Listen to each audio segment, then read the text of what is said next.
Today I want to share with you the 6 biggest mistakes restaurant owners make in their business and how that's keeping them from more money, more freedom, and more joy in their lives.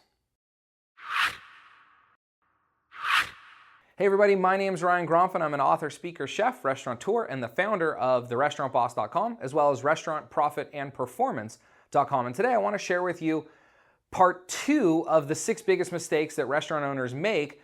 In the first video last week, I shared with you 1, 2, and 3, the first 3 mistakes that I see restaurant owners all over the world making. If you haven't watched that video yet, below this video, whether you're on YouTube or on my website, there'll be a link to come back to my website and watch that first video.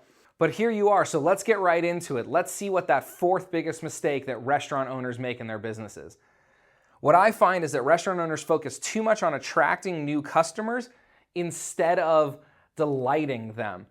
You know, marketing is crucially important, but you have limited time and resources. We're not all on these huge budgets. We can't spend all of our time and money marketing. We have to spend a lot of that doing the work in our business because we're busy. Independent restaurant owners are busy. We don't have unlimited resources. And so it's really hard to get new potential customers to change their current habits. Meaning, if no matter how much time, money, and effort you spend on marketing, it's really hard to get potential customers to change their habit. I'm not saying you stop doing that. You need to keep doing that, but that cannot be your only source. That cannot be where you spend most of your time, is in trying to get new customers. You know, there's a great quote from one of my favorite business coaches. His name is Keith Cunningham, and he says, if every customer you ever had was still a customer, you would not have time to worry about marketing. So I go back to the 4th biggest mistake I see restaurant owners making is they spend too much time attracting new customers instead of delighting their current ones. Go out of your way to delight your current customers. They're your referral sources. They'll come back more often. It's easier to get them to spend more money. There's all kinds of marketing that you can do and efforts you can make by operating a better restaurant. So what I always say is spend more time focusing on your operations than on your marketing when you're in the growth phase of your restaurant, which sounds counterintuitive, but it's true. The 5th mistake I see is that restaurant owners try to manage people instead of systems. Now, what does this mean? Well, people are not manageable. I get a lot of flack for that whenever I say it, especially when I say it on stage in front of a big group of people, because we've all been trained in different management techniques and all these different words and animals and shapes and sizes that we assign to people. But here's my thought. I don't believe people are manageable. I believe that people have too varied of needs, wants, desires to manage them. So what I believe in is that we manage systems, not people. Systems are manageable. A system is black and white. It's either done right or it's not done right. It's either done on time or it's not done on time. And then we develop our talent, and I call them talent. I don't refer to my staff as staff or employees. I refer to them as talent because that's what they need. If you don't have a talented staff, you're going to struggle. One thing here, though, is that we develop talent. You don't find talent. I hear from restaurant owners and my clients all the time that they say, there's no good staff out there. I can't find any good employees. It's because they're looking for the most talented people to fill that position.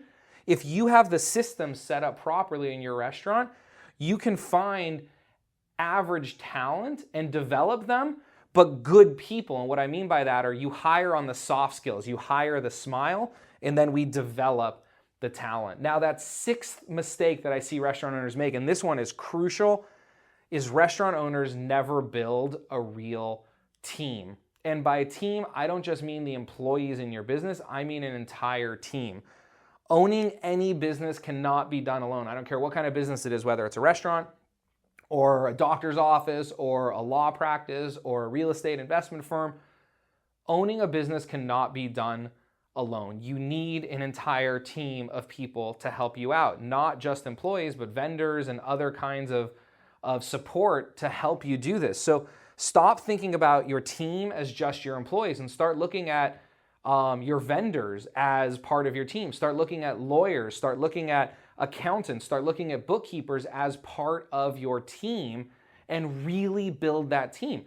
I like to tell restaurants to create an advisory board that meets once a month. That could be with influencers in the community, accountants, lawyers, a few of your customers. Have them all into the restaurant for dinner and talk about what kind of marketing you're doing, what direction you're going, what you're thinking about doing, and have them help advise you, have them help you build your team. But most importantly, when it comes to building a team, treat your staff and your vendors as well as you do your customers. If not better than you do your customers. Treat your staff and your vendors as well, if not better, than you do your customers. Now, some of you need to work on treating your customers a little better and really need to work on treating your staff and your vendors better. But what I mean is, the guy who's delivering your food, the guy who you order your food from, your bookkeepers, your accountants, if you don't treat them incredibly well with the highest levels of respect and love and encouragement and really make them part of your team, they could be one of your biggest referral sources, and they're not going to refer people to you because the way that you treat them.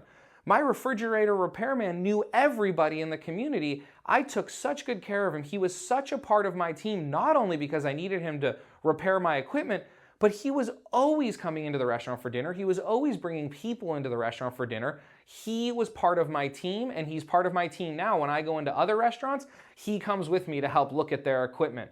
So we went over these 6 biggest mistakes that restaurant owners make. We went over them kind of quickly. I suggest you watch this video a couple times and really dig into them, because I've worked with hundreds of restaurants across the entire world. These are the 6 mistakes that I see no matter what kind of restaurant, no matter what kind of owner, no matter where in the world. And if you can avoid making these mistakes, you will have more money, more freedom, and more joy in your life.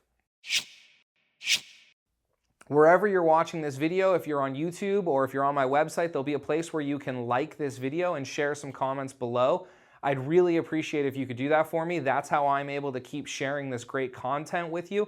I answer those questions and those comments as quickly as possible, and I want to really thank you for taking the time and sharing this message with your friends and other restaurant owners out there. My name's Ryan Gromfin. I hope that this video is helpful for you. If it was, please share it, please leave a comment, and have an absolutely wonderful day. Thank you. Bye.